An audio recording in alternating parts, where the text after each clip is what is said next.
just hoping that you'll let me stay. But tonight I'll ask the whiskey to let me dream of where you are back east, where the mountains turn into the sand hills. I'll dream you're waiting there for me. Yeah, tonight I'll ask the whiskey to let me dream of where you are back east, where the mountains turn into the sand hills. I'll dream you're waiting there for me.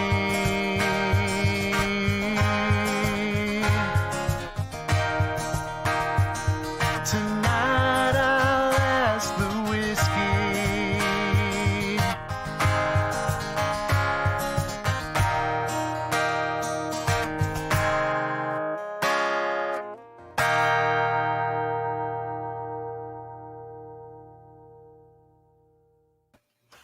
Hello, everybody. Welcome to Joe's Bar. We are open for business, and we are down under. Well, my guests are down under. I wish I was down under. Well, we'll talk about that in a second. But I just wanted to say hello, everybody, and welcome to the show. I wanted to mention at the top of the show that what you just heard was exclusive for we are world premiering one of the songs off of SEQUIOA Rising's new album. If you don't know who SEQUIOA Rising is, that's Mr. Shane Wilson. And his brand new album comes out March 4th. Everybody, it's available for pre-order right now. You can go, and he has a contest running. If you go to facebook.com/SEQUIOA Rising, you can go check out the contest and how to enter. He's got a nice swag pack going. And so that's going to be an amazing thing if you win it. And so, but I'm very thankful to Shane for allowing us the opportunity to play the song and make its world premiere right here on Go Indie Now. We have some more world premieres going on. Literally, we are world premiering from a different country tonight. I'm so excited to bring in these awesome indie artists. All three of them are authors, but the one, and we'll get into all that. But that being said, let me bring on our guests, and I'm going to start by welcoming a familiar face, Miss WARNE. Amanda, tell everybody a little bit about yourself. Hello, Joe. Thanks for having me. But first, I'd like to do an acknowledgement of country. So in the spirit of reconciliation here at Joe's Bar, I would like to acknowledge the traditional custodians of country throughout Australia and their connections to land, sea, and community. We pay our respect to the elders, past and present, and extend that respect to all Aboriginal and Torres Strait Islander people today. Hello, I'm Amanda WARNE. I'm the writer of Heavy Dirty Soul, The Reluctant Wizard, co-writer with Michelle Crow on Concealed Power, and I publish anthologies with other authors. Thanks for having me here. Yeah, absolutely. You have probably one of my all-time favorite covers too. Let me pull this up. I did this little graphic here. That Heavy Dirty Soul. What a cover. That's Yeah. Absolutely gorgeous. Thank But yeah, I love that cover. But yeah, welcome. And Amanda, this was Amanda's brainchild, everybody. Amanda asked me if we could put something like this together. So I'm real excited to have done this. And we had a few more people, but things happen and people get sick and things are, people have obligations, and it's Saturday in Australia, so they're out partying. So they didn't want to. They're already ahead. They're already ahead of all of us. So they're in the future right now. So yes. How's the future looking? Is it right? It is today. Nice. Well, thank you so much for putting this together and suggesting this, and welcome to the show. And I'm so glad you're here. All right, we'll go from there to Miss DIONNE Lister. Hello, DIONNE. Hi, how's it going? Tell everybody a little bit about yourself. I started self-publishing in 2012, and I started off with young adult epic fantasy, dragons and all the rest of it. And then I started another series which was more adult epic fantasy, but then I got sidetracked and I've been writing a lot of paranormal cozy mysteries. So I think I've put out 20 books now, 20 novels. Yeah, so it's been a long journey, and I also have an associate degree of creative writing, and I used to work as an editor, but since my books started selling better, I could quit that, and so now I'm just writing full time. That's awesome. Yeah, I had a hard time putting all your books into one little graphic. Yeah, I think I got it all, but yeah, it was a challenge. So that I didn't want to make them too small so people couldn't see them. But yeah. I mean, I love this this one here. The one where she's in the mirror taking a picture. That's pretty cool. I love that cover. You all are amazing at covers. This is awesome. I don't do my own covers. I have an artist do. Yeah. Tempering of the Rose too is a beautiful cover. That's awesome. Yeah, I love that one. Yeah, one of my favorites. Well, welcome. Thank you for being here, and I look forward to talking with you further. So before we do that, though, we have one more person to get to, and that's Miss Melinda Chapman. Hello, Melinda. Hey, everyone. Thanks, Joe, for having me on. Tell everybody a little about yourself. Country. Actually, I started out like Amanda, I started out as an artist. So I was in design and illustration. I went through a long phase of marketing and advertising, and then I ended up as a pre-production illustrator in computer games. And so that taught me a lot about narrative and just how it's closely linked to action. And I stayed in 3D and illustration, and then I got into performance making and theatre and started writing as a playwright. And so I've written a novella. I'm currently working on a cozy mystery paranormal series. I'm about 130,000 words into a fantasy series as well. I've got a file that's about 40,000 words just in notes for that. So that gives you an idea of how I write. But yeah, so I'm still I consider myself still quite emerging in terms of just as an indie self-published author. Yeah.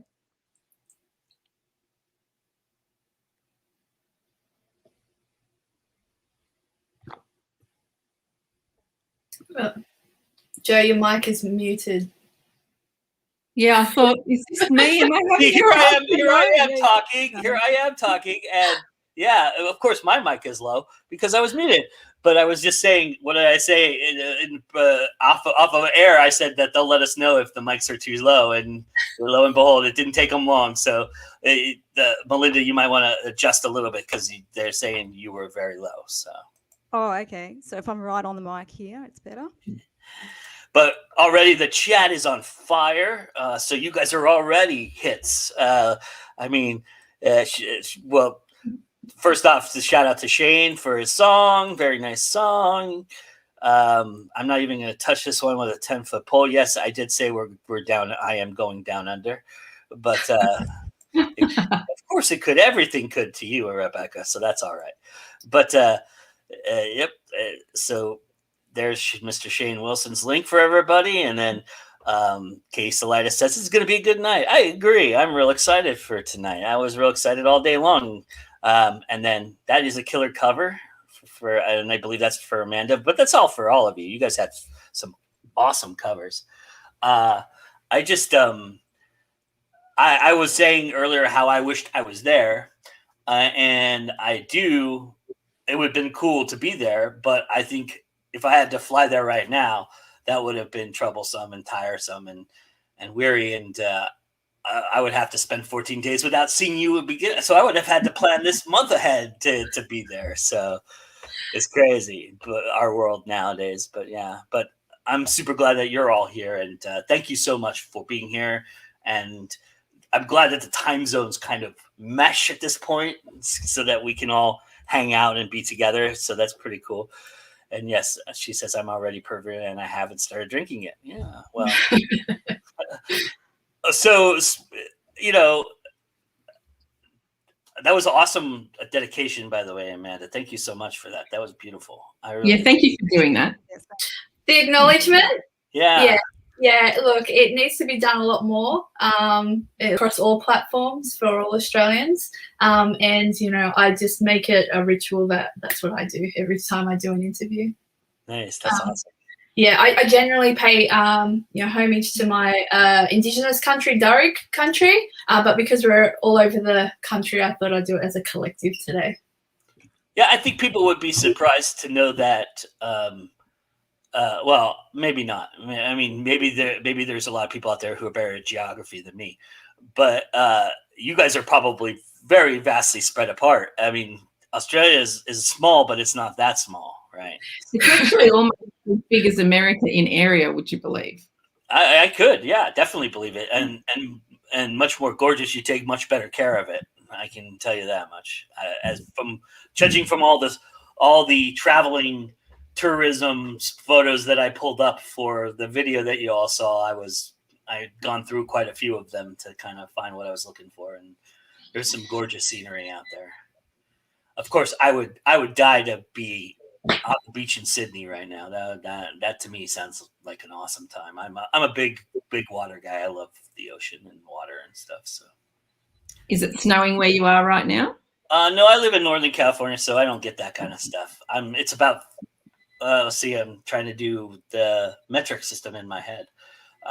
So it's about 11 here right now. Oh, that's cold. It's still cold. Yeah, maybe more like 15-ish, you know. I mean, but yeah, it can get cold. It is, you know. It is a bar, right? You're right. It is a bar. Woohoo. Look at all these people. This is awesome. You guys have brought a crowd. I love it. Thank you. So, you know, we've got some drink specials, and, you know, I think that's a good way to break the ice here and talk about. So did anyone stand out to somebody? They want to pick one for us and kind of see where we go with it? Or did you want me to pick, or you want the audience to pick? What would you like to do? Well, Joe, I'd like to say that the battle one really intrigues me. I'd love to hear what Dionne and Amanda have to say about that as well. Yeah. So. All right. Yeah, there you go. So for everybody, the first drink special tonight is if you want Bloody Mary, you got it. And so it's how do you handle the chaos of the battle scene? What do you like to focus on with your writing of them? I think Amanda, we've had this conversation before, actually. Okay, so look, I was just trying to think of what battle scene I write, because in my fantasy it's all quite psychological type of battles. It's not the physical battle. But in my Franken-Santa story, which was about elves killing Santa Claus and bringing him back to life, and he was like a Frankenstein monster, there was a battle scene in that to get the new Santa Claus in. And so it was more comical, and I didn't, again, like I don't like to write the physical side of it. I like to see where everyone's head's at and the complications of, you know, who's going to win, why do we want them to win, and then let the fighting scene kind of unravel that way. So I always come from a mental perspective rather than a physical one. But then, you know, I've got to be in everybody's head. So it does get a bit complicated, but yeah, I don't write a lot of battle scenes. It's interesting, Amanda, because when you're talking about POV, it makes such a difference to how you describe the battle. So if you're in first person, then it's going to be quite visceral and immediate. And Joe, you mentioned you were a Marine, so I'm sure you would have quite a wealth of knowledge of what it feels like to actually be in battle or have that fight or flight or freeze sort of reaction. So yeah, I can see how third person or distant third person changes things. Mm.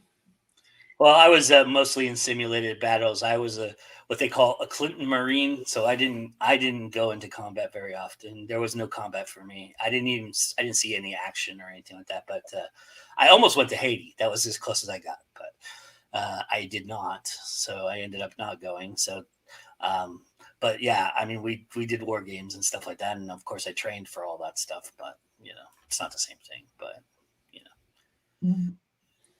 but thank you for thinking that. But you'll have a lot of technical knowledge then. I've been asked at some point. Yeah, I've been asked a few times for certain things and words and slang and things like that, as I'm sure you all have.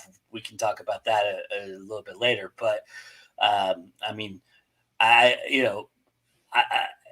looking up Australian slang, I was trying to make these specials. I came across like 5,000 different words that I was like, whoa, I could use that. But anyway, but yeah, I mean, I do get asked sometimes for my technical knowledge or, lack thereof. How about for you, Dion? What about that? How do you approach battles?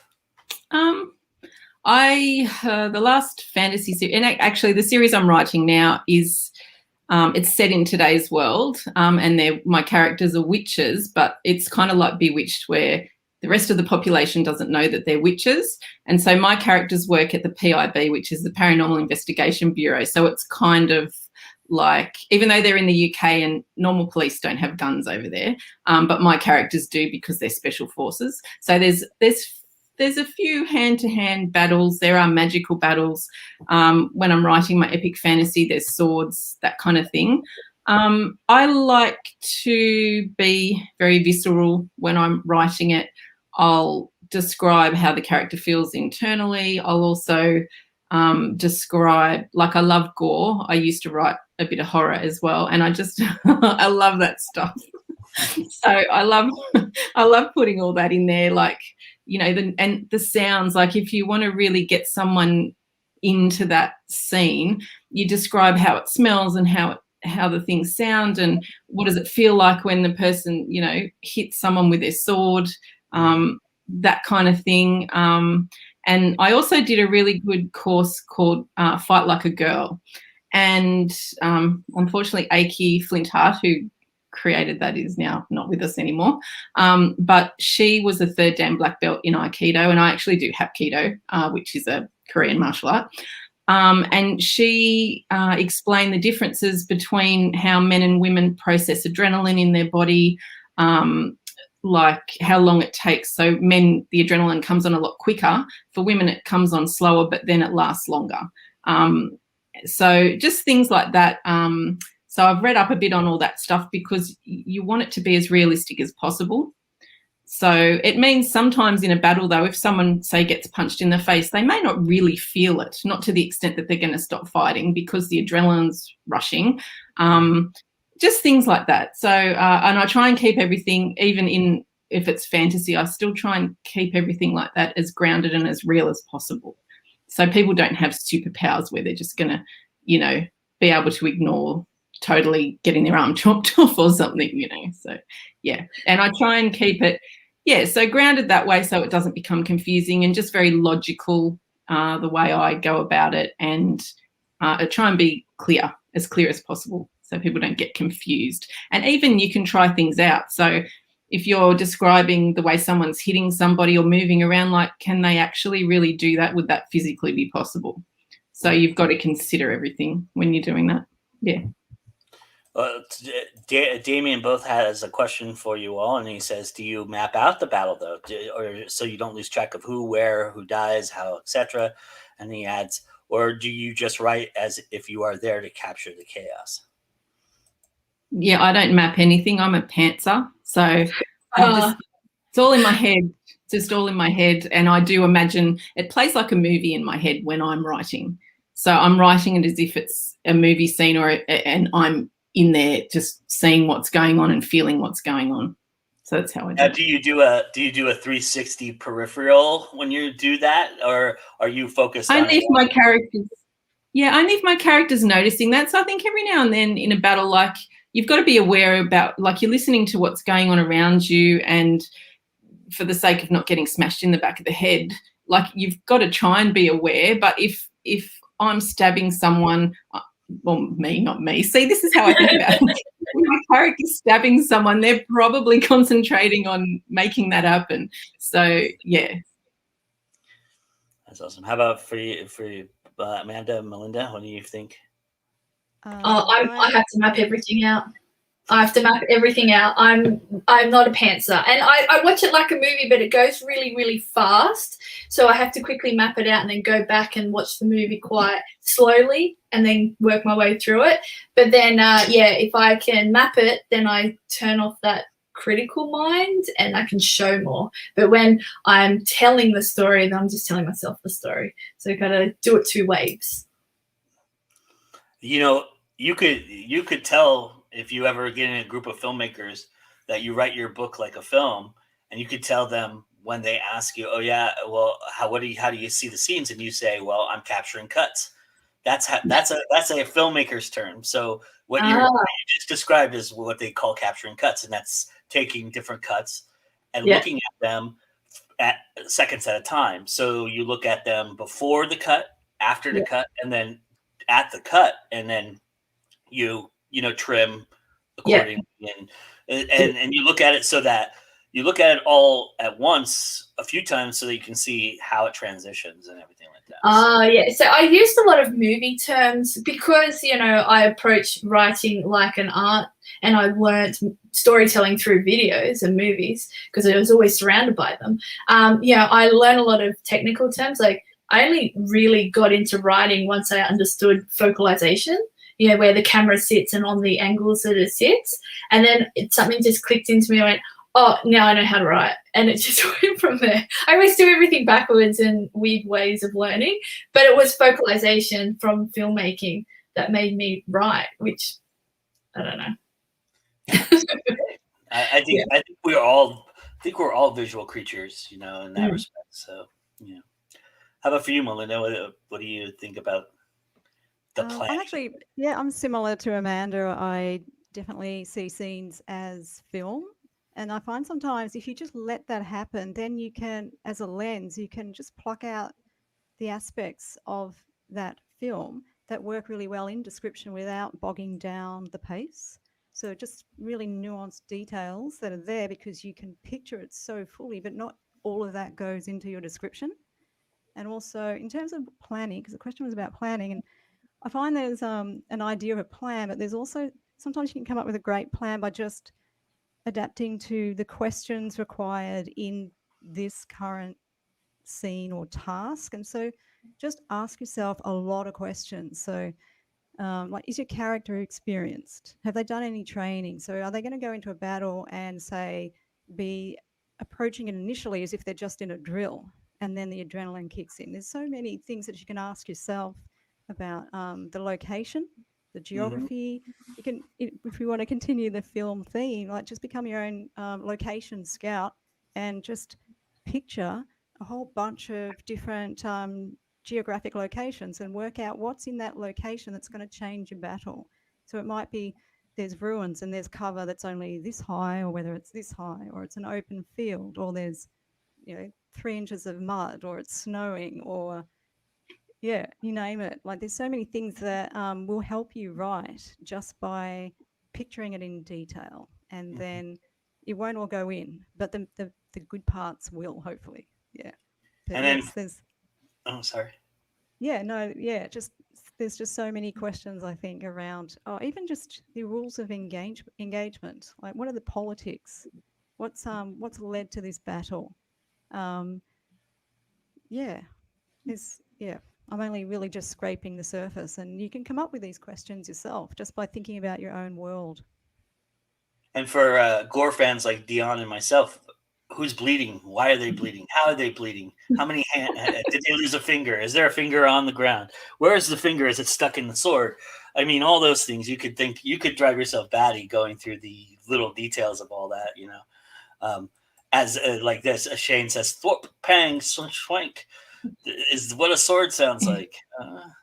And the Damien wanted to mention that it's 38, where he is in wherever he is in Adelaide. So 38. That's wow. That's that's the weird thing that I can't get used to is like the hemispheres, and that it's summer there, it's winter here. It's like I mean the time zone thing, whatever. But like, but the idea that it's hotter somewhere than I'm at right now, and I don't like hot, but I like the opportunity to go in a pool or an ocean or something like that. So, but I mean, I'll do that in this weather, even though it's 50, 60 degrees out, but whatever. Shane also says Panther for the win. I'm right there with you, Dionne. So there you go. You got some friends. Rebecca says, well, you do. I've Googled stuff like that and how to poison people and all sorts of things. I did an interview the other day, and the headline was Amanda investigates FBI and CIA databases for her research. I'm like, what did you use that for? I'm like, I just mentioned it once. Turned into being the headline. I was like, does the government monitor your guys' internet? Do they look at your stuff? Or? Yeah, of course they do. Everyone's listening in all the time and checking emails, and there's surveillance.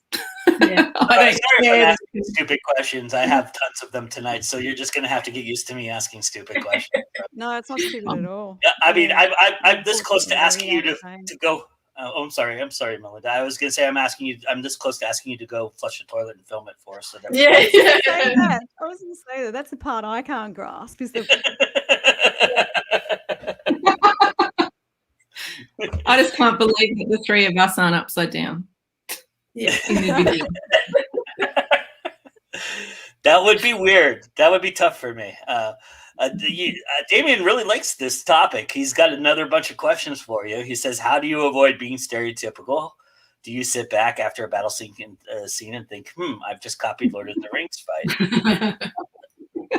How do you go about making it different if you do? So that's funny. I'll let someone else lead with this because I've done a lot of talking. Melinda, go ahead. It's a tricky question, isn't it? It is a hard question because you can imagine. I guess it depends on what, even if it's fantasy, what era, so to speak, does it belong to? And is it something you can kind of borrow off from other eras so that you're not sort of in that same sort of trap, but does it make sense in your world? So yeah, I guess it's also just about what you emphasize in that scene. Like maybe if it is the same as Lord of the Rings, but there's something going on in the character development or the visceral feel that takes over from that. And so the reader gets quite a new experience in a different way. But otherwise, I would just suggest researching, because I'm sure there's loads and loads of accounts of battles that haven't really been explored. So yeah, that would be my suggestion. It's just keep reading. And it's hard to avoid stereotypical stuff as well. Like, there's things that are cliche, and there's things that you just accidentally do because it's part of your makeup and the way that you approach things. But I always look at what's my end goal here? What's the ending of this battle? Or who's going to win? But then the complications around that, and then I kind of like ramp it up in the battle scene just to kind of deviate from what's going to happen so it doesn't become predictable. But at the same time, it's really, really hard to say, is this cliche? Is it done?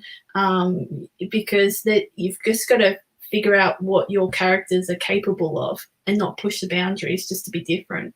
I think paying homage is not an awful thing. I mean, don't plagiarize what you're doing word for word. And obviously, like there's the iconic scenes like Erwin, and the Watch King and the Witch King and the certain way and people die in Lord of the Rings and things like that. But I mean, if you're paying homage to the idea that there's orcs and there's demons and dragons, I mean, what fantasy book doesn't have dragons? I mean, you can't get around that. I mean, maybe everybody wants to be different and do their dragons differently, but if you got dragons, you got dragons. I mean, that's just the time that you're writing in.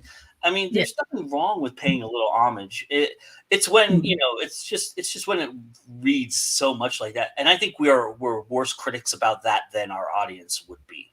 Yeah, I agree, Joe. And I think sometimes people underestimate the unique voice that they bring to their own work, and they focus too much on what they think is derivative. But it's just not going to be the same, because you have a different perspective and a different lens, and you're bringing that to it. And the thing that you're probably focusing on doesn't actually matter. And I think the language you use, how you structure your sentences, like that's your style. Yeah. And you can focus on different things in your battle, and even the character is going to be different to another character. So the things they notice and the way they feel and how they handle things is going to be a lot different to another character. So I could probably go and watch Lord of the Rings and like just have that playing while I write a battle scene and copy it. And I could probably write it in a way that people wouldn't realize it's copied. Like, are you really going to remember every sword stroke and, you know, every death and everything? Be careful. Yeah. Lord of the Rings guys are a little loopy. They're a little crazy. You know, you're talking about a fandom that's real. I mean, you look at Star Wars and just the little subtle things that they copied or made a mistake on in the trilogy before or even the prequels, and boy, Twitter's a buzz at that point, and you're just going, I got to get away from all this Star Wars crap. Come on, can somebody talk about something else? I don't care that the lightsabers are the same color. Who gives a fuck? Let's move on. You know, I mean, but yeah, you just got to be careful with that. But yeah, you're right. I mean, most people wouldn't notice that. I also think I was thinking I had a point, and now I lost it going on the Star Wars rant. But you know, something about tone and what you said, Dionne, about how you write it and the your sentence structure and things like that too. You can develop a cadence that's your own voice that, you know, mirrors a medieval times, you know, but you know, it's your own voice. And I think if you're confident enough in your own voice, you can get through all that and make that happen without, like you said, without ever anybody knowing that I was actually taking from this. But the one thing I do remember what I was going to say now. The one thing that I like to do, because like there's certain scenes that touch me and grab me and that I never let go of. Case in point, there's a scene in Spider-Man 2. I know it's Spider-Man 2, but there's a scene when he stops the train and he doesn't have his mask on, and everybody brings all the people, you know, they save him because he's about to fall because he did something that was extraordinary, and all the people on the train bring him in and they lay him down and they're like, it's okay. And then he realizes he doesn't have his mask on and we won't tell anybody. That scene grabs me, right? And so I think about how do I capture that emotion, right? How am I going to write something that brilliant? And I'm not, but Sam Raimi is just a genius. But how am I going to find that emotion if I want to tap into it, right? And that's how I would do it. I would watch that scene. I mean, I would listen to music that has that emotional stir to it. So I think that homage is okay if you're trying to find your voice within that. That's my thought.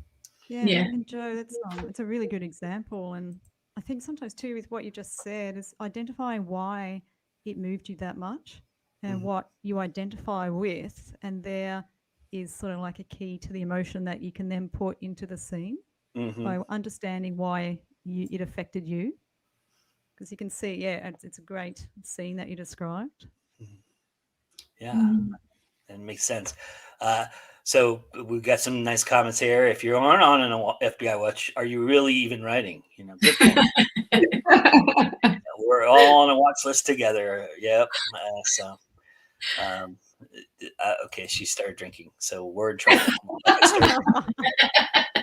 P.S. FBI watch list is still pretty rookie. Wait till you get on the ATF. All right.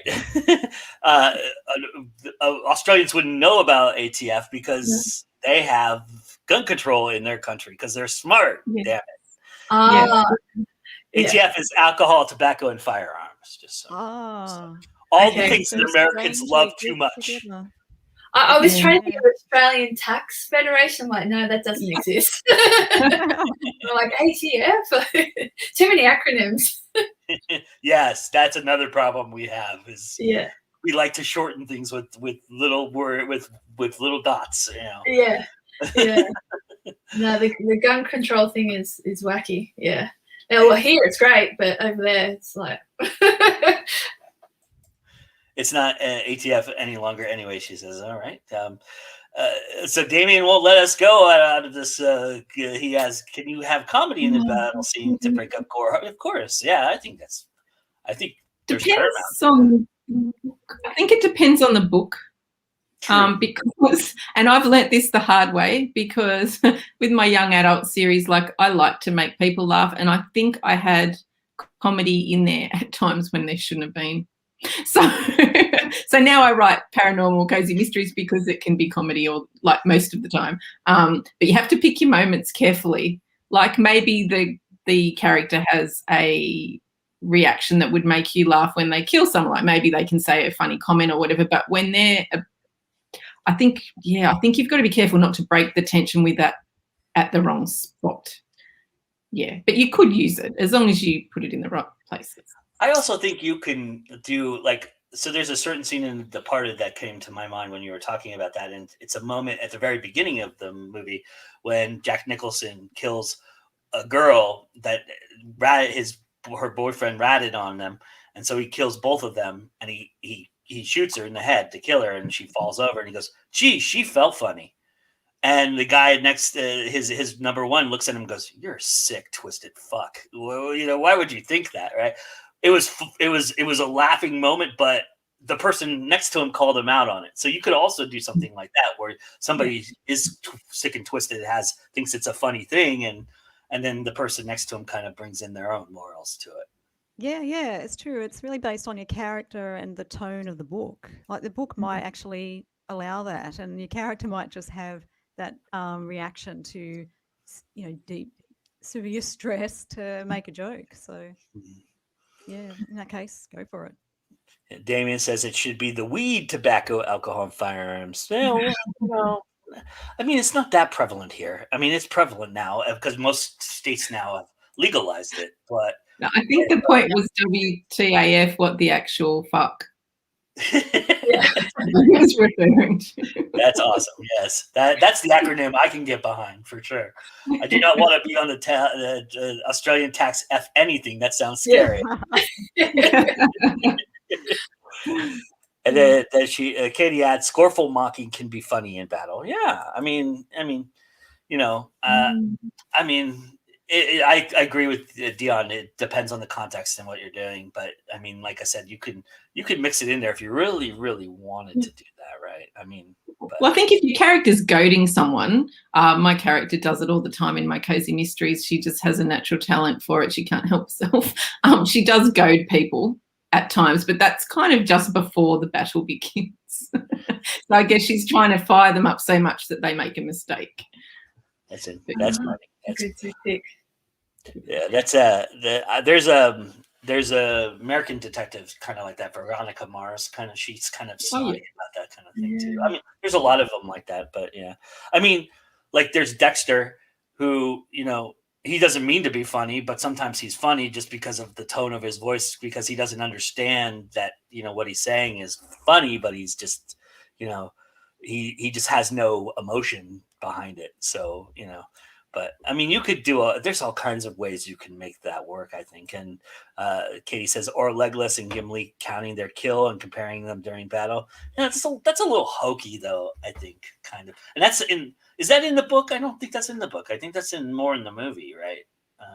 If I'm not mistaken. It could be in the book. I'm not the biggest Lord of the Rings person to be an encyclopedia on there, but.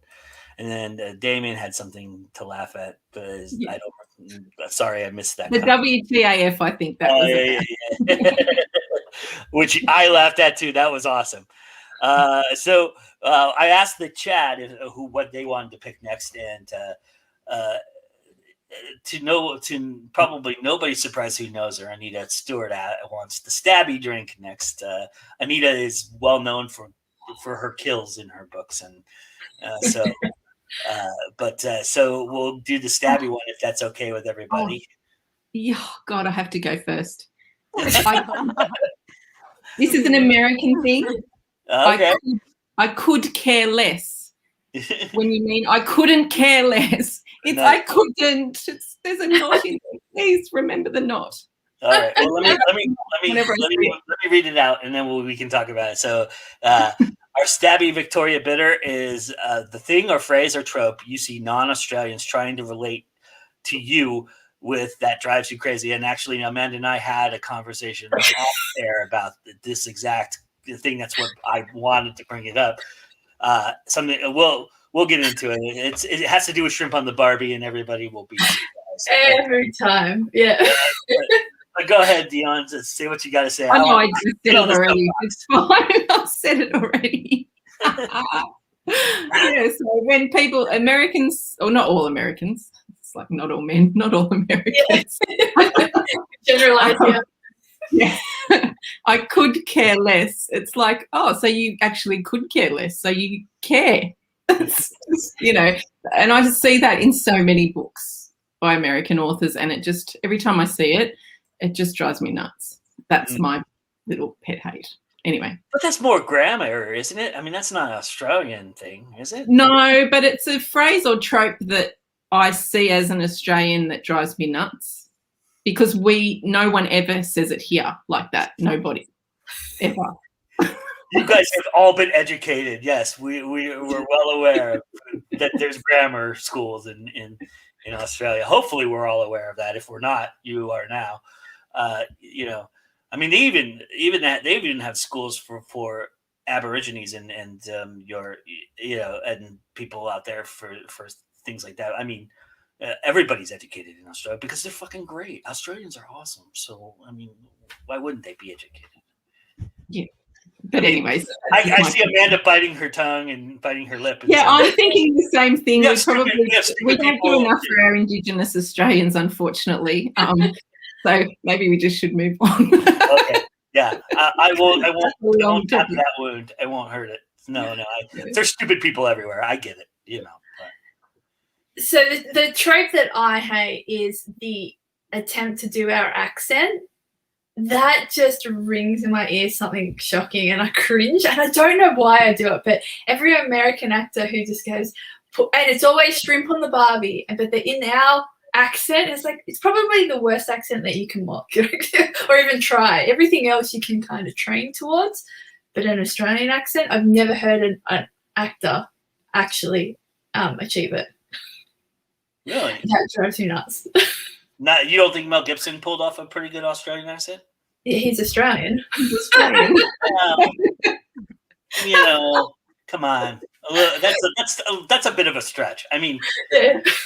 He used to be Australian. There you go. He was really born in Queens, wasn't he? He was born in New York or something like that, wasn't he? Yeah, he lived in Australia when he was a boy, and that's he was here.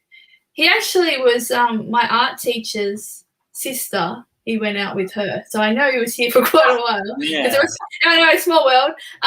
But yeah, like always, my art teacher just mentioned that like every lesson. Like, yes, that's funny. Katie said that because that's the other phrase that got into my head was like, and I would have attempted it, but I know better. I know that no way would I touch that. That idea of trying to do a bad Australian accent. Tell everybody. The thing that was fascinating to me about the shrimp thing, though, is that's not what you call them. What do you call them, Amanda? Prawns. Yeah, prawns. Yeah, I thought that was funny. You know, he's not even using the right terminology. Americanized. We all thought he was a national treasure to you all, but it turns out he's kind of like a national joke in some respects. Yeah, a bit of a national embarrassment. Yeah. And we do have sorry. Oh, they're putting a comeback movie or something on one of the streaming shows of Crocodile Dundee, and it's just like, oh. Yeah. But is it Hemsworth brothers in on that? What's that? The Hemsworth brothers, you know, Chris Hemsworth. I think he's in on that. Yeah, he must have owed something. Yeah. Yeah, they had him under contract. Yeah. COVID's been tough. I will have to say, though, and I love the Australian accent, obviously, and I love Australian films. I'm a big film buff, and you guys have probably one of the greatest, weirdest horror genres in history of mankind. But and I love Australian horror and all that. But I will say there was one movie in which you had some Americanized Australians who have been in America for a while come back and do under Baz Luhrmann called Australia, which was god awful. It was terrible listening to Hugh Jackman and Nicole Kidman relive their Australian accents. I mean, no, it wasn't the accents, but the movie's just awful. But that it was like I was like, oh, I'm excited. They're going to do a movie about their home country, And it was terrible. You're probably not used to hearing them sound Australian. No, it's not. It wasn't even that. It was just a bad movie. It was a terrible film. I don't know which movie you're talking about. It's called Australia. Yeah. Baz Luhrmann did it right after Moulin Rouge. So. See, I'm not even into Moulin Rouge. I'm not a Baz Luhrmann person. Yeah, I'm pretty heavy in fantasy. I just watch anything fantasy. Danny's trying to give us all pointers here. Key is not to touch your lips and draw a little bit. Well, Melbourne. Yeah. And then Shane says that's what Gordon Ramsay calls shrimp. Yeah. But he's English. Yeah.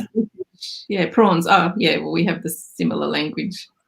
Yeah. We do actually have shrimp, but what we call shrimp are about this big, and if you put those on the barbie, basically they'll just turn into little pellets, and you can't eat that. And actually, shrimp, I don't know if you have the word in like America, you use it, but a shrimp is a short person. Like if someone's short, we'll go, you're such a shrimp. Yeah, Right. it's a little derogatory, but it is. Yeah, I mean that's a nicer derogatory term than calling for it a horror right there. So the big prawns probably call the little ones shrimps, and that's how it happened.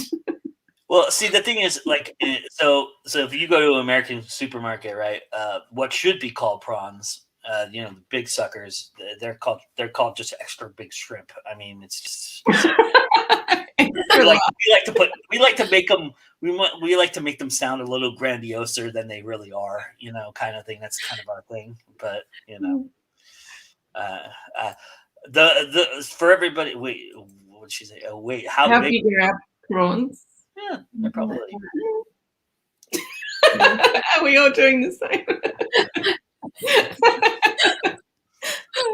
The Dish is a great Aussie film. I like The Dish a lot. The film I was referring to is a film called Rubber, for people who don't know. And I talked to Amanda about this before. It's a film about a possessed tire that runs the Australian outback and kills people. Yeah, I need to watch this. I can't believe I forgot. I need to watch this. I have to watch that. That sounds really funny. Yeah, I'm writing that one down. It's very terribly great. It's absolutely astonishing how amazingly bad and yet how enthralled and how much you're just like, oh my God, this is the greatest thing I've ever seen.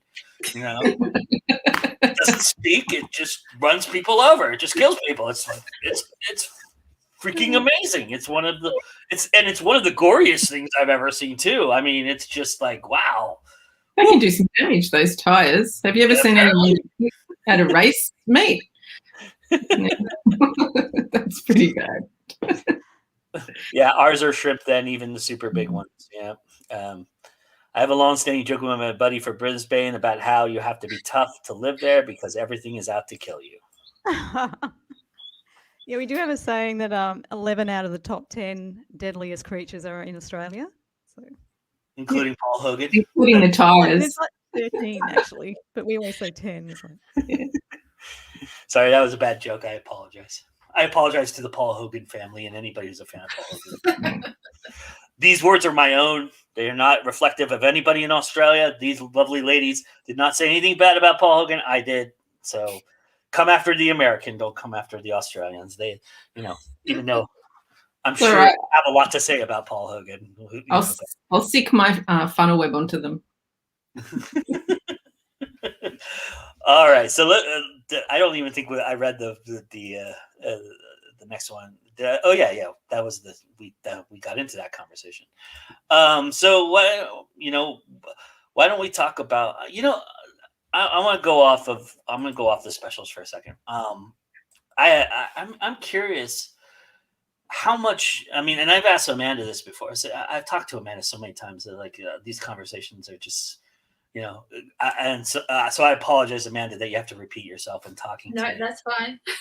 But I'm curious about how you approach writing in terms of, obviously you keeping it native to you, what you know and how you know it. And like I was mentioning before, there's like 5,000 different slang words and different terms for different things.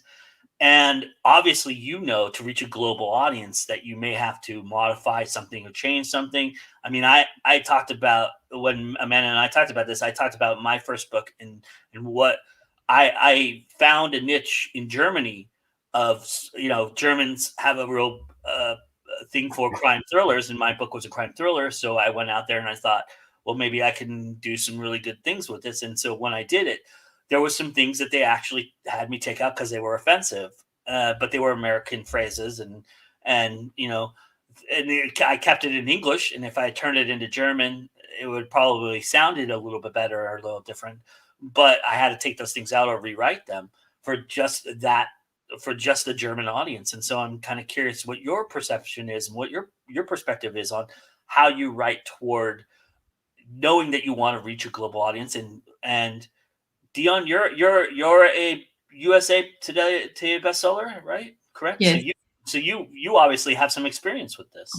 Well, my fantasy books are written more for the American audience, so I use American spelling and that sort of thing. But my latest series, my paranormal one, has an Australian main character, so she's the main character, and it's told through her point of view, and it's set in the UK. And so I like to actually have that humour in there with the Australian sayings and the Australian slang, and then the British going, what are you talking about? Like, you're just making no sense right now.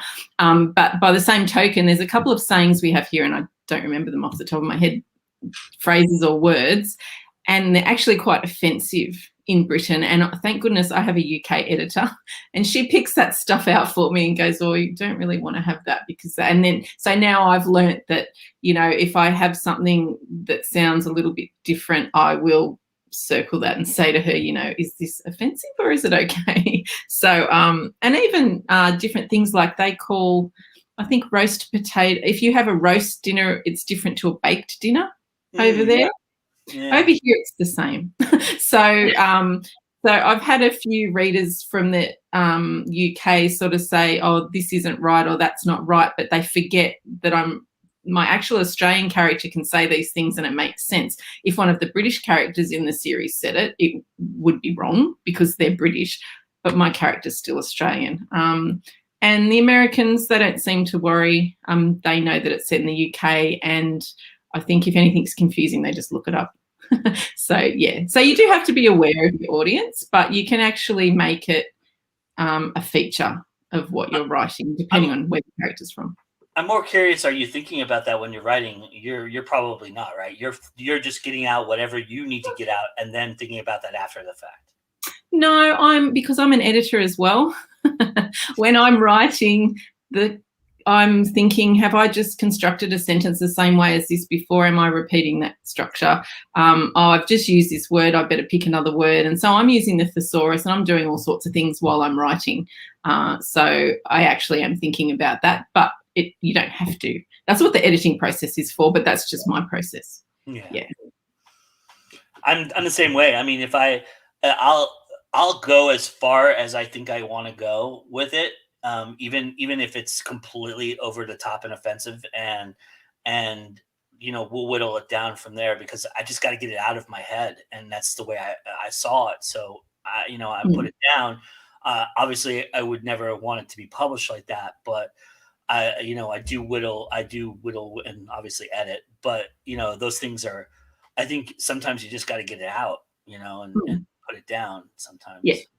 I agree. Well, if I ever do that, I just highlight it and just say, come back to this, or I make a note to the editor, is this too much? And she'll tell me. Yeah. So I write for the American market, and I just keep it trying to Americanize myself as much as I possibly can. But my co-writer is American, and I have an American editor as well. But the language is hard. When I first started, I entered the New York Midnight Challenge, and I passed it out to all the writers I knew in Australia. And they're like, yeah, this is a great story, submit. And came back with feedback. Like, yeah, I get the story, but the language is really weird. And I'm like, like they couldn't tell me how it was weird. They just didn't understand it. And then I returned that story to everybody going, they said this, and we couldn't figure out what was going on. So yeah, I pretty much Americanized everything for this whole process. Rebecca has a funny comment for you on that. She says, oh wait, no, that's not it. Sorry. Can you dumb this language down so Americans will understand it? Yes. Well, so a lot of Americans don't even know there's an English version and an American version. So, and that was one of the things when I was learning about the two different languages, because English, multiplies.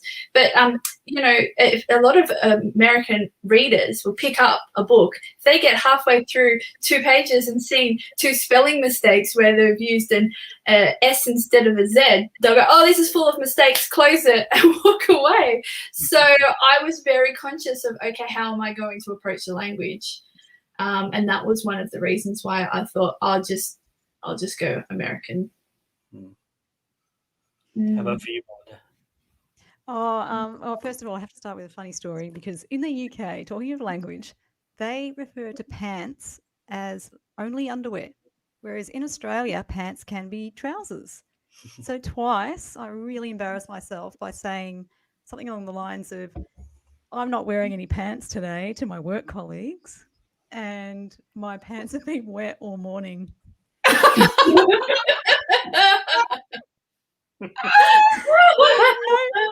I had no idea that pants literally means undies, not jeans or trousers. And I was like, oh. That's fun. Anyway, so that story aside, I'm similar to Dionne and Amanda that I'm writing in American. I'm in a big dilemma at the moment because my character in my cozy mystery has a child, and so the child refers to mum. And it's like, oh, they're Australian, so that's what Australians do. But my actual language is US. So I'm sort of, hopefully the US audience will just go with that and not go, it should be mom. So I'm prepared for that. 2 stars, it should be mom. Yeah. But I haven't had any of those yet, so hopefully you won't. But Dionne, did you have a review where someone told you off for misspelling colour? Yes, and I'm like, yeah, it is differently in other parts of the world, but it's okay. Parlor, or put the U in there for everybody who doesn't know. But which is I don't know if that's proper English, but that's most everybody but us do that. There's this whole thing with tomato and hero, and I don't even want to get into that. The E on the end and the O. Oh my God, we can just destroy language pretty fast and pretty easily. Yeah, we say tomato. What's that? I'm sorry. We say tomato. You say tomato. Not do the whole song. I've gone down too many TikTok rabbit holes to have this conversation. Just so you know, the whole watching somebody from Britain pronounce it and watching somebody from America pronounce it and do that. And I'll get lost in that for hours going, all right, yeah, I can see that. Yeah, that's how I say it too. Yeah. And someone mentioned thongs before on the chat. So I wore my thongs today to have keto. And I'm wearing mine now.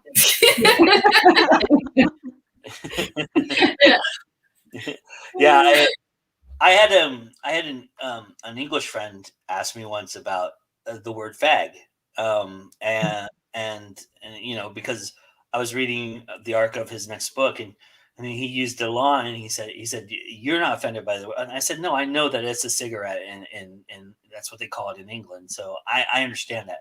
He's like, but will people in Alabama understand? I said, I don't know. You're gonna have to ask people in Alabama. That's my concern. I mean, but we don't need to hear now. But they probably use it as slang anyway. So they're not the people. I think more people in like San Francisco you might want to ask, or a place where homosexuals are more rampant and more popular. They probably do see that as a derogatory term, and but it's like.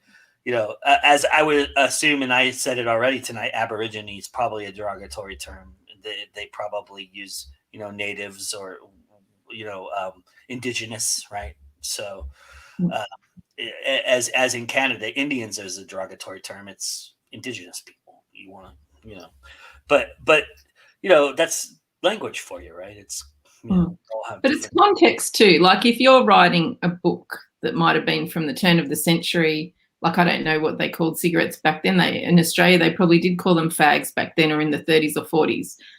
But if you're writing a modern book, if I was your editor, I would say you're not using this word. I mean, you can use it still because it's your choice, but it would be a bad choice. And the other thing was his book took place in the 80s, and it said that's probably where you're going to get more in trouble, because that was a real derogatory term in the 80s. If it was now, I think more people understand it now than they did back in the 80s. You know, I think you know, there's almost, it's almost kind of, yeah, I'm not gonna get it. It's not worth it. No, but I also think too, like avoiding it. People will say, "Oh, you don't have to be so, you know, worry about what everyone, if they're going to get offended over that, blah blah blah." But the thing is, like, who cares? Just don't use it. There are other words you can use, and it doesn't hurt the story to use a different word. And you're not pandering to anyone, because I know if I hear that word, I automatically think of the derogatory term. So more than those, like more than the gay people are going to see that term, it's going to throw them out of the story because they're going to think about that word. So you're better off having a different word that is subtle and is not going to cause a reaction in anybody, unless you're trying to upset people. But speaking of reaction, oh my God, the you thing got like a ton of comments. Color. Two color or not two color? That's the question. Tell them you're wearing a fanny pack and watch the weird looks. Yeah, you guys call your bum a fanny. We call something else a fanny. Can I say vagina? LOL, it's a bum bag, he says. Socks and thongs, yes. Wait. Okay, I've got to address this, David.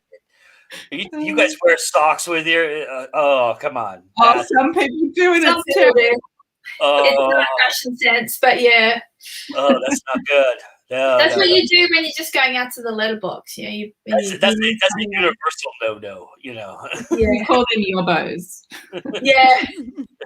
Yep. Tomato. Yeah. A bum bag here could be a medical device. Yeah. Just call the whole thing off.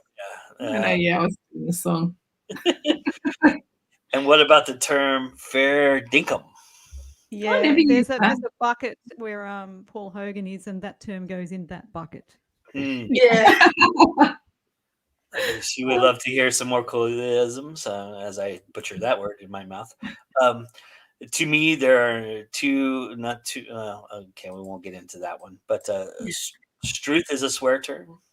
So I just said we use the C word all the time here too. Well, not everybody, but the C word is more like it can be used for a lot of different things. So it can be used for really swearing at someone because you hate them, or guys can use it as a term of endearment to their mates. You know, oh, you're such a...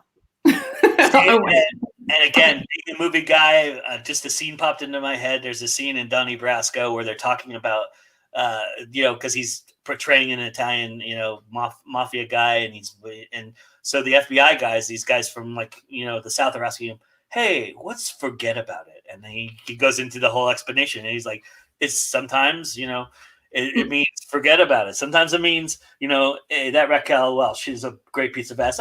Forget about it, you know." And he goes into the whole thing about how it's, you can use it in different ways, and so yeah, I mean, again, words, right? But we like to shorten things. We say like Macca's instead of McDonald's. What else do we say, ladies? Oh, we completely destroy people's names. Yeah. If whatever your name is, it just gets like shortened to the first syllable, and then we just put whatever we want on the end of that. So it could be an O, it could be, you know, Fredo, or it could be, if your name's like, I don't know, like Chriso. If it's Chapman, it could be Chapo. Yeah. Damien thinks that's a terrible word. And Katie wants twat to be used more. So everyone's mate. Yeah, and it doesn't matter the context. Like, it be a good mate, or they're having a go at you, and you're like, all right, calm down, mate. Like, everyone's mate. I got Dougie Donuts, Dunkin' Donuts. Do you guys have? We don't have them. We don't have Dunkin' Donuts. What do we have? We just have donuts. We've got Krispy Kremes. Krispy Kremes. Yeah. And they also Z, said, Z, the letter Z. I use both, I think. Yeah, we're becoming more sort of globalized in that way. Hmm. I think that's why a lot of those McDonald's and- colloquialisms have gone, because we're just becoming more globalized ourselves. Yeah. Yeah. Oh, We don't please. say struth. We don't. Yeah. Please, Yeah. please, for I'm begging you as an American who is not very happy with America at sometimes, please don't dumb it down for us. Please don't. You don't need to. Trust me. I promise you, you do not need to. If you're dumbing it down for people, those are not the people you want to reach anyway. Trust me. So No. please.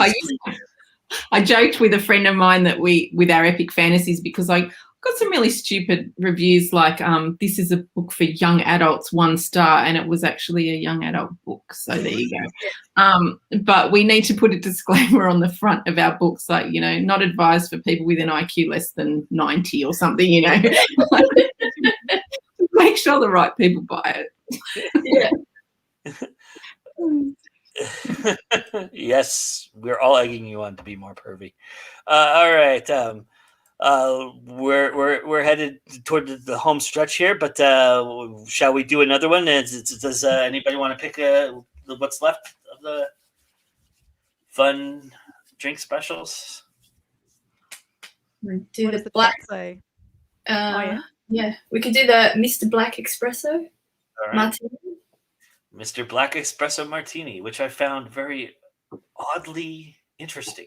I don't know if that's a thing there. I mean, it was listed as like one of the most popular drinks according to some Australian magazines. I've never heard of it, but I'm not a big drinker, so. No, I stopped drinking a while ago. We have lots of good cocktails like Sex on the Beach and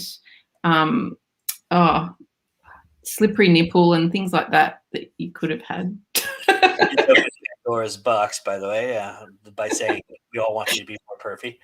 But basically, it's so Mr. Black's Espresso is basically. Do you have any writing rituals? How do you like to write? Is there a certain time of day you like to write? I know for Amanda that's quite a challenge because she has to wrangle some young ones, but Yeah. Oh, they're all going to school now, so I'm like a bit of a free bird for a little while.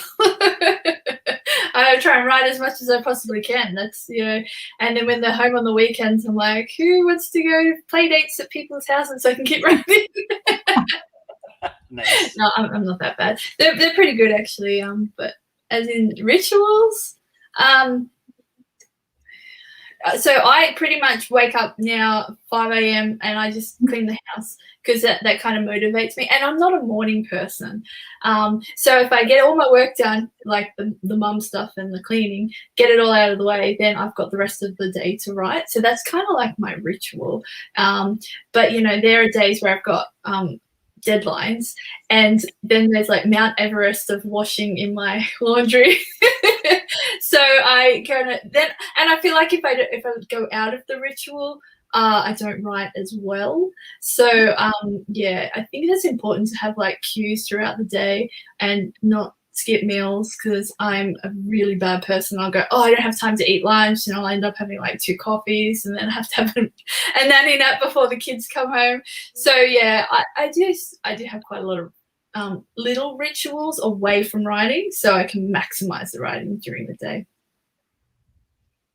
Nice. Ladies, Rituals. So time of day, I'm also a morning person. Pretty much straight away. I think it's my brain's in a really good state. I haven't sort of started to build any clutter in from just real sort of base things that you've got to think about throughout the day. So it's a great time creatively. My ritual is to avoid my cats because they want to play all the time. Also, I write in my job, so I get up about. At one point, I was writing at 6 till about 8, and then going to my job, which there's writing there. And if I do it the other way around, I found that I would just be drained. So morning's great, but probably the best ritual I do is I get this enormous satisfaction in telling myself to ignore all those little reasons that come up in your mind, there's always these reasons why you shouldn't write.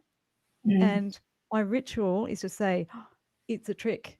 So you ignore that and you write anyway, and you won't regret it. And then you sit down, and no doubt I'll be writing away and I'll be going, oh my God, I'm so glad I didn't take that seriously. I didn't think I should be doing that, or I don't have my writing mojo. I've got brain fog or whatever. Just ignore it and write anyway. And then, yeah, you'll just get that satisfaction in knowing that you beat that. So always my ritual. I'm going to use that now. I need it. I don't have a ritual. No, I get up as late as possible. Unfortunately, that's like 7:30 in the morning because my kids, I have to kick them out the door so they go to school. And then I don't really wake up until 10. So I have to have a coffee and just muck around on the internet, on Facebook and whatever else, the news. And then I'll do some writing, and then I'll think of an excuse why I need to get up, and then I'll do some more writing, and then it'll be time for lunch. So I'm just really terrible. Like, I've got a deadline. I've got to get my novel to the editor on Monday, like this Monday, and I've only done 30,000 words of 50. So then it'll be a rush to write as much as I can for Thursday so I can give her the last part of it, and then I'll send her a bit more on Friday. So this is my process, and I am hopeless. So, yeah, I'm just all over the place. But when I get towards the end of a book, my 2,000 word days become 5,000 or 8,000. So when I know where the story's going, I can sit down for the whole day, and I'll do like a few days of just everything else gets forgotten. But then I end up with a crazy headache after that, but the book's done, so it's fine. So yeah, that's and I have no rituals. My rituals are interrupting myself or telling myself the story's boring and going, I can't do this, and going to do something else. So yeah, it's constant effort to keep, even though I've done so many books, it never gets easier, I don't think. Do you only do one book at a time, or do you do more than one? No. We don't want to confuse me. I'm scared that if I wrote more than one book at a time, I'd forget who the characters were and I'd put the wrong character in the wrong book. Do something like that. So at the moment, my Cozy Mystery series, I'm writing book 15 at the moment, and other authors probably would have 2 other series going at the same time, but I'm too scared to do that. So I'm just plodding along with the one series for now. Oh, I can't do that. If I write one book at a time, I completely stop writing at all. So I hit a word limit. Yeah, I actually have to write multiple books at a time. So I hit at least 3 a day. Yeah, because I'm quite hyperactive, and I have to multitask. So once I've hit like a 3-hour mark on one book, I can't keep going. So I just put it down and pick up another one and keep going. Yeah, that's why I got to plan, because then I got to look at my plan and go, okay, where am I at? Okay, keep going. Yeah. So how do you switch mind or worlds or universe mindsets for each book? How do you do that? Well, with my co-writer in America, I have to stay on timelines with her. So we work with Google Docs. So I jump into there to see what she's done and then keep going on that. But generally in the back of my mind, because I think about so many things at once, and it used to be a problem when I was studying, because when I was at uni, I would be like listening, taking notes, and then like drafting ideas for books at the same time. So I'm always multitasking. And then everyone was like, this is madness. Work on one book at a time. Like, and I listened to that and it completely froze me. So I have to do what I have to kind of lean into it, into the madness and the chaos. Well, that's why everyone's got their own process. And I tried to be a planner and it gave me writer's block. And I just ruined everything. And then, so now I'm like, no, I'm just not going to plan. I'm just going to go with the flow. And it works for me. So, yeah. Everybody has their own thing. I was going to show you that this is my dream journal. And my ritual, ritual that I've done, 2 things I do at night before I go to bed or before I know I'm going to either fall asleep or look close to falling asleep, I'll write an affirmation or something in there that I want to achieve when I'm dreaming. And then I wake up in the morning and see how close I was, and if I have a dream that night, and then I write it down. But next to the affirmation, I've started to write down a to-do list of things I got to do in the morning. Like I need to email this person, this person, this person, or I've got to set up this show, or I've got to do this and do that. And I'm finding that that consumes most of my morning. So I'm stopping that and just, going, because like Melinda, morning, so I don't sleep very much. For anybody who doesn't know me, I can go usually I'll go to sleep around 9:30, 10 o'clock and get up probably 2:30, 3 o'clock in the morning. And I'm up. Once I'm up, you can't get me back down. I don't go back to sleep. So, or I'll stay up all really late and then sleep in till like 7 or 8, which is rare for me. But we've had sympathy for your mother when you're a baby. Yes. Yeah, actually, so that's funny you should say that, because my mom says I was the perfect baby, but she's my mom. But she said I was actually a very good baby. But so I got all my sleep in when I was a baby, I guess. But yeah, I've always been that way since I was probably 7 or 8 years old. I could stay up days without sleeping. Oh, that would have been fun for you. But and then I'm also the weirdest sleeper, because like if I'm in a car, I'll fall asleep. I can fall asleep standing up. So I mean, I can fall asleep anywhere too, which is weird. But I like to nap. I'm a napper, so I do a nap in the middle of the day. Yeah, I love power naps. I have to do one. Yeah, and I put myself into trance each day through music, and so it's kind of like not sleeping, but having like that full REM sleep, just for like 15 minutes a day. And then when the kids come home, I'm like, okay, I'm ready. So my kids are a bit like me, crazy and hyperactive. And Rebecca is, yeah. See, I opened Pandora's box. Can't get you back down, eh? He was a good baby. He quickly grew out of it. Yes, I did. Yes, I was. But yeah, I mean, so yeah, everything's different. But I'm constantly finding that if I don't write in the morning, I won't. I mean, I do blogging and stuff like that. So technically, that's writing. But I'm like, I'm getting back into film and making movies again, and so I've been working on a feature screenplay. And if I don't work on it that day, it'll eat at me. Like certain things will eat at me, and then but I won't ever be able to write it because I'm in work mode or I'm doing something else. And so I feel like if I get up and write before I do anything, or if I'm in go indie now mode where I'm editing videos, if I get up and edit, I'm really good. I can get things knocked out real fast and do it. It's when I do other things and then try to get into that I that I get sloggy and slow down. Yeah, and distractions are real big. Like having Facebook ping on my phone, and what's that? And it just takes you out of that mode. Like getting into the zone and sticking to it. That's the most important thing. And yeah, because we've got so many distractions, and then it just pulls you out of the zone. It takes ages to get back into it, and it's hard to switch off and just be in the story. Yeah. Sure. I think that's the writer's curse, right?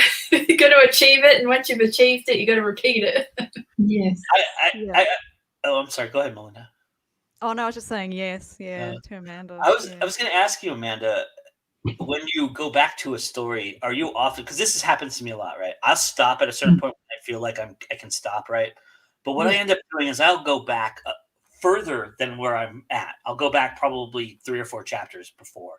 Because I have that editor's brain, that editing video brain where I want to go back because I want to make sure that it flows right from the next to the next. So I'll go back a little bit further, and then of course what happens after that, right? Everybody here probably can guess what happens after that.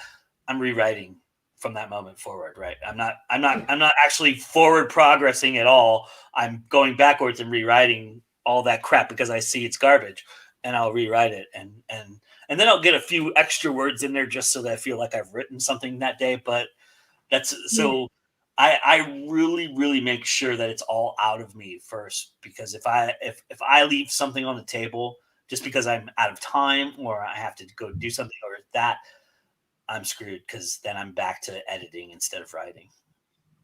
Yeah, no, I don't read back. So in my drafting stage, so I generally will walk away from a manuscript mid-sentence.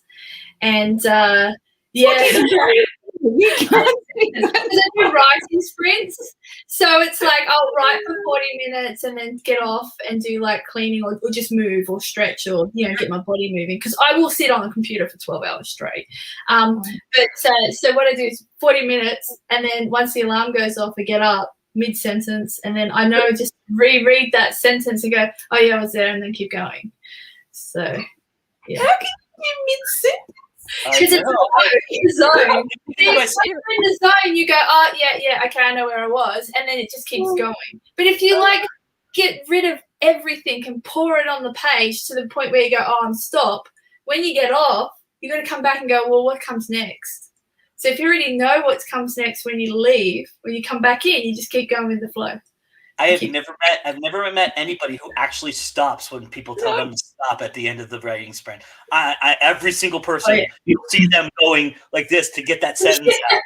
Yeah, but like, since becoming a full-time writer, like, my body weight hasn't been achievable, so I'm making that point of get up, get moving, and I'm gonna like join a gym or something. So I've made like a point, like, I've got to move, and because I will sit on the computer 12 hours straight and just keep going. But at the end of the 12 hours, my hands are cramped, my arms are stiff, and I'm bitchy at the kids because I haven't eaten, and so I know get away from the book because it's consuming, and I dive deep, and I really dive deep.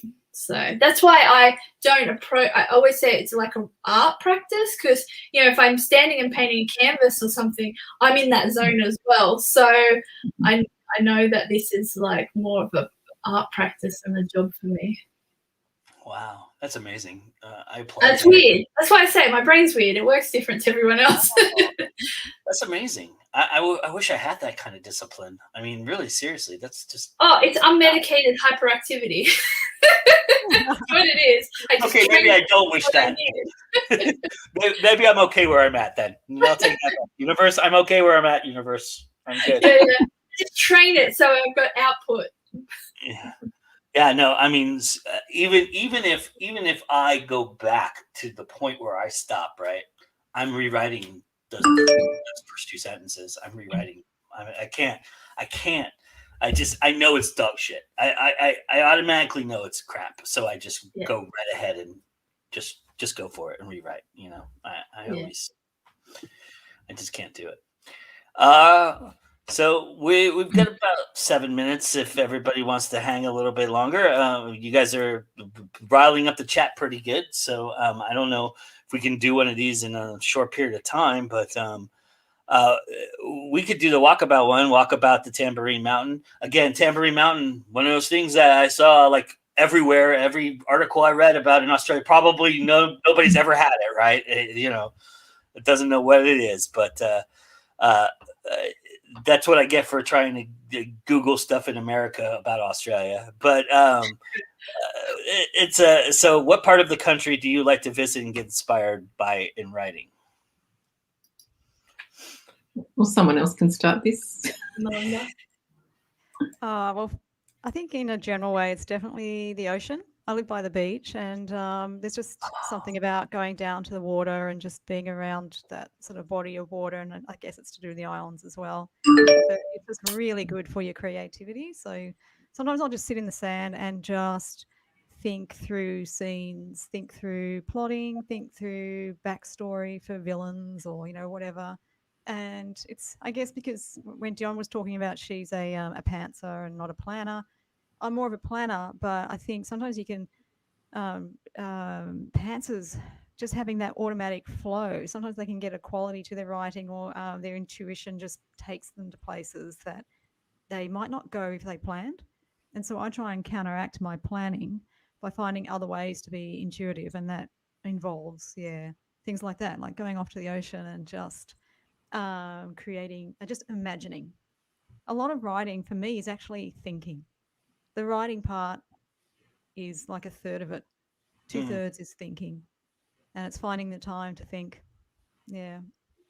So yeah, that's what I do. I enjoy that. I'm coming to visit you, by the way, because Yeah. Oh yeah. Well, we'll sit in the beach, and you can work on your screenplay. That's what I would be doing Get too. some shrimps on the barbie. We'll do some prawns. Let's not do shrimp because I'm a big guy. I need protein. So, Yeah, I live at the bottom of the Blue Mountains in Sydney, and before I became full-time in writing, I was driving a little truck through the Blue Mountains to people's houses, and yeah, I was always like trying to find the weirdest roads and get out, take some photos, and I always listened to podcasts and music and whatever inspired me, I'd pull over and just like write down my ideas. So I feel like the Blue Mountains had a huge impact on The Reluctant Wizard because it was very, very like there's mountains and very focused in on the place that it's written. So, I would be sad to leave the mountains in this area one day when we do move, but the mountains here are just, it's like a mystical place, and it's a lot of magic, and the people are very nice compared to like other places. But yeah, just exploring the mountains and places that you just wouldn't normally do just driving through. So I think that kind of really made a huge impact on my writing.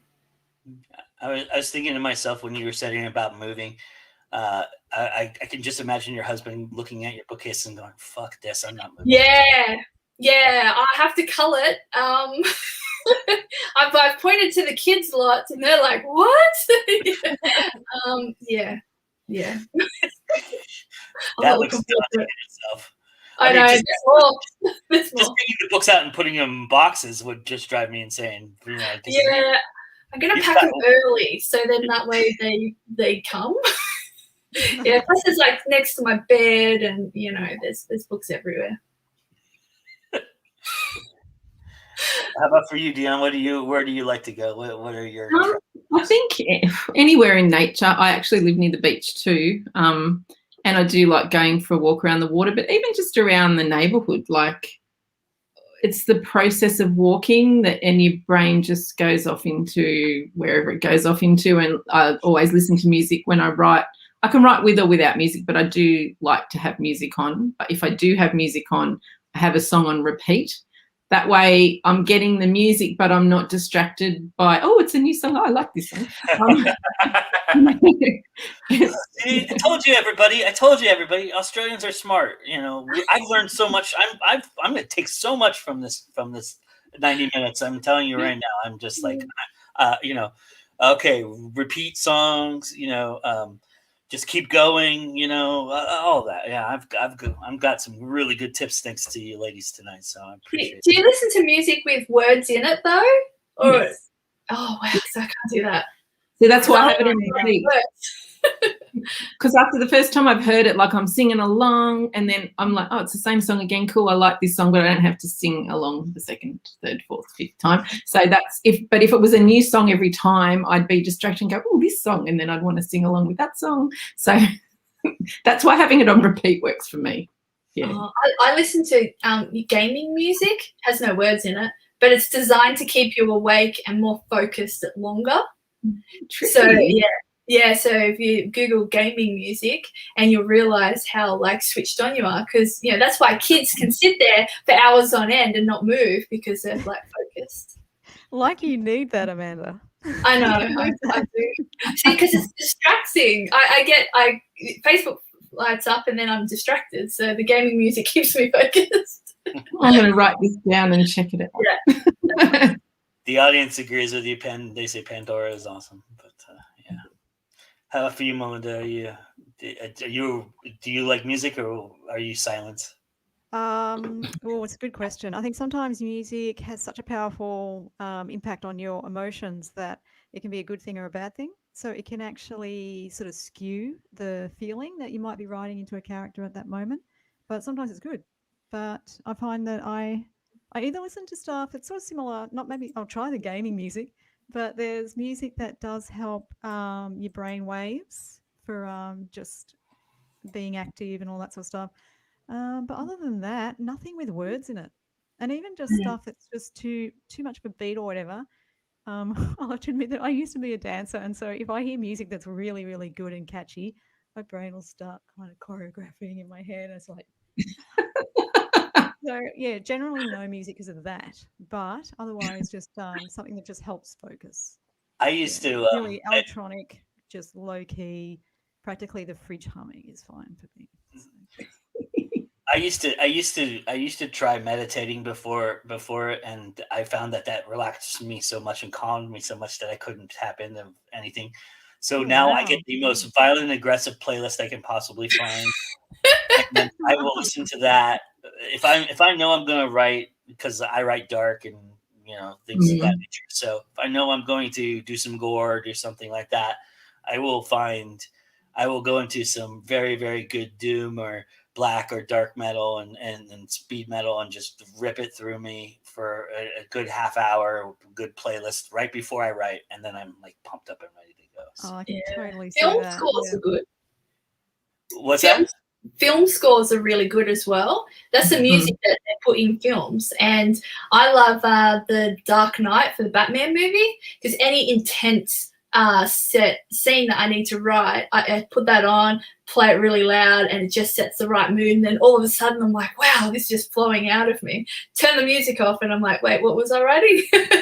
So it's like really, it taps that mood. Yeah. Yes, yeah. I'm Tales from the Loop at the moment. I'm totally into that. I think it's a Netflix show. Tales from the Loop? Yeah. But awesome soundtrack. Great. Yeah, people are commenting about their favorites here. World of Warcraft, Elwyn Forest. I remember that. Yeah, that one. Binaural Beats.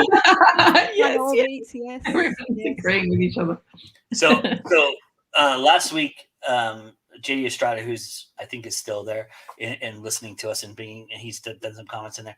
He did a review of a band, and he gave me that band before he did the review, and so now I'm totally obsessed with this band, and I listen to. There's one song that I really like, and the band is The Idols for anybody who doesn't know, and the song's called "Never Fight a Man with a Perm." And it's just like him screaming into the microphone. And he's just spouting words at points, It's just and it's fantastic. And it's I was so pumped up when I heard that song this morning, but I was walking, so I couldn't write anything down. So I dictated to my phone for 10 minutes because I came up with an idea as soon as I heard that. It's just that's how it happens for me. I get sparked by that, and that's where I'm usually somewhere where I can't write, So my phone has become my best friend in that respect. So, because I'll just dictate, and then I'll listen back to it and go, "What the fuck was I thinking? That's a terrible idea." Yes, I do that. I'll be sitting waiting for something, I don't know, at the doctor's or whatever, and I'll go, "Oh, there's a good idea," and I'll type it into my phone notes, and then later I'll look back at all these different notes and go, "What am I even talking about? I don't even know."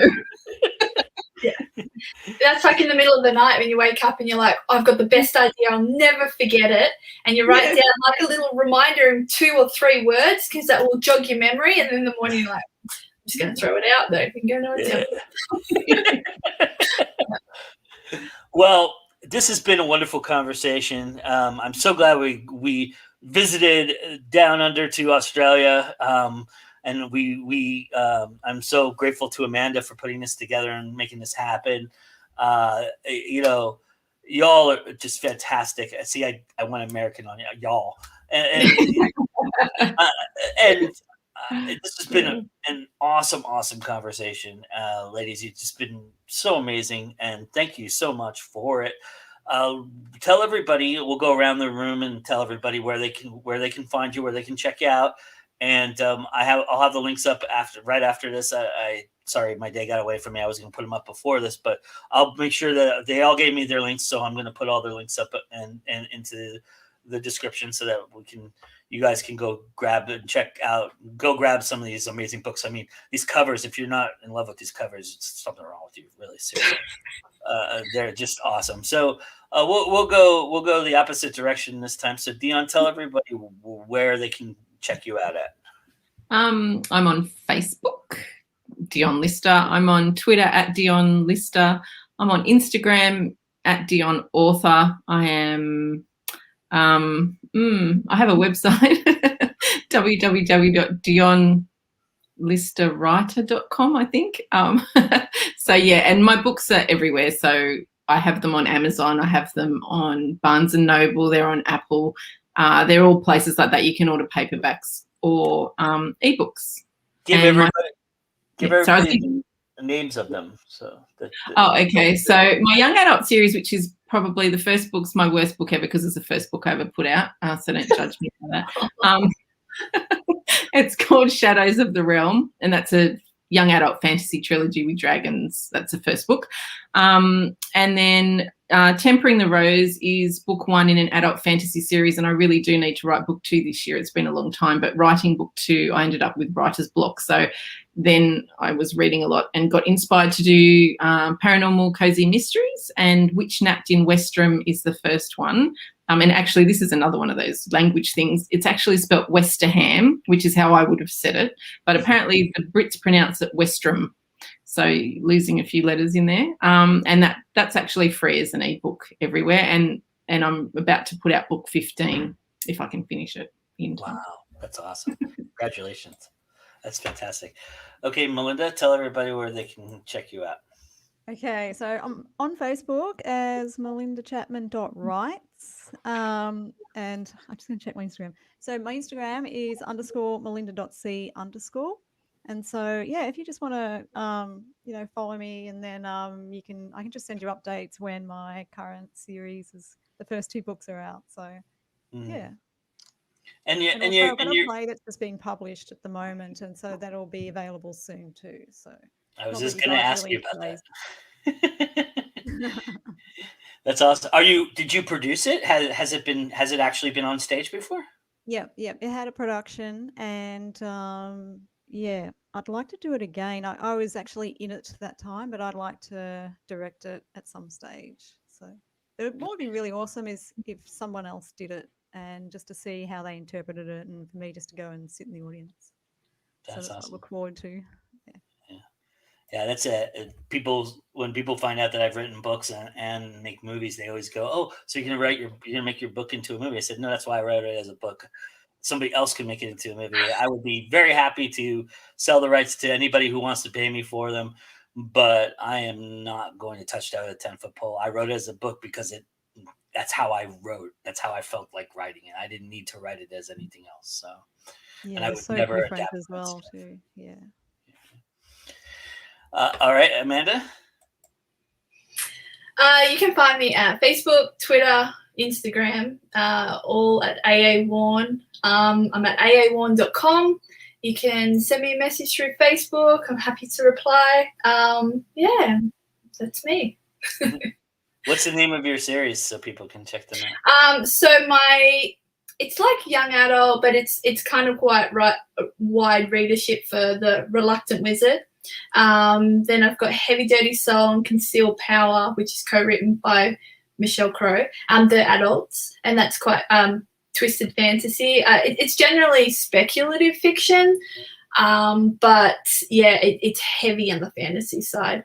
And then I've got 2 anthologies out: the Magic and Fire and the Fantasy Christmas Tales by the Half, which that just hit Amazon bestseller over last Christmas period. Nice. Awesome. Congratulations. Thank you. And I'm Joe Compton, and I've been told before to tell you my books, even though you should know by now. I'm in almost every show that we do. So, but I wrote Amongst the Killing and We the Moral Majority. I will say, though reading Amongst the Killing helps you with We the Moral Majority, you don't have to read them simultaneously or in order. We the Moral Majority is its own story, so while it is a sequel, and carries over characters from Amongst the Killing, it is a standalone in certain respects. I mean, there are some Easter eggs and some things that you may not get, but I say that because if you're going to go and read Amongst the Killing right now, I would wait, and there's a good reason for that. I can't talk about that right at this moment. But it will be talked about very, very soon. I will say something about it very, very soon. but there's a good reason why Amongst the Killing. You might want to wait on that one. I mean, you can read it if you want, and I don't know if you like rereading something. You might enjoy that aspect of it, because I put it out there that like DIONNE, it was my first book, so judging me is kind of weird in that respect for that. But so that's me. I wanted to talk. I mentioned that I had a big announcement for Go Indie Now. I'm really super excited to talk about this. So Go Indie Now is moving up in the world a little bit, ladies and gentlemen. We have been invited. I have been invited to cover the red carpet for the Film Threat Movie Awards in April 2021. So it'll actually be April 10th. So I will be on the red carpet with a bunch of, there's some celebrities that have been invited. There's been movies that are talked about with celebrities in it and whatever, but I'll be talking to indies mostly. They're all indie filmmakers. This is the Indie Film Awards. And I was mentioning before, if you watched our newscast, how much I was disappointed in the Spirit Awards. Well, this award show really is honoring a lot of great, obscure, and interesting indies, some films that I've seen and I really enjoy. And I'm super excited to talk about it. And even some of my friends are in some of those films. So I'm going to be real excited if they show up to be there. But it's an award show that's happening at a drive-in. So they're going to do the awards actually at the drive-in. There will be a virtual broadcast of the awards. So if you can't be in Los Angeles at the time to be at the award show itself, you'll be able to watch them live for free the next weekend virtually. And I'll let everybody know, of course, about that. But this will be the first time that I've covered a red carpet live and not virtually. So I'm really, really excited about that. This is a really big step for us. This is a really amazing thing. This is something that I've wanted to do for a very long time. So I'm really, really excited to do that.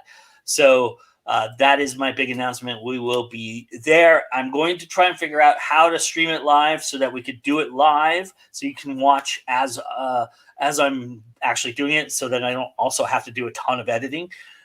Even though I probably will still edit them and put them out there as edited pieces. Well, if I could stream them live, I probably won't. But we'll figure all that out and get that done. We've taken up enough of your time tonight, but I just wanted to mention that because that's really, really something that Go Indie Now is really looking forward to, and I'm really looking forward to. So I'm real excited about that. So hopefully you come and join us for that. With that being said, cheers to everybody. Thank you for joining us at the bar. And remember that it's always time to go indie now.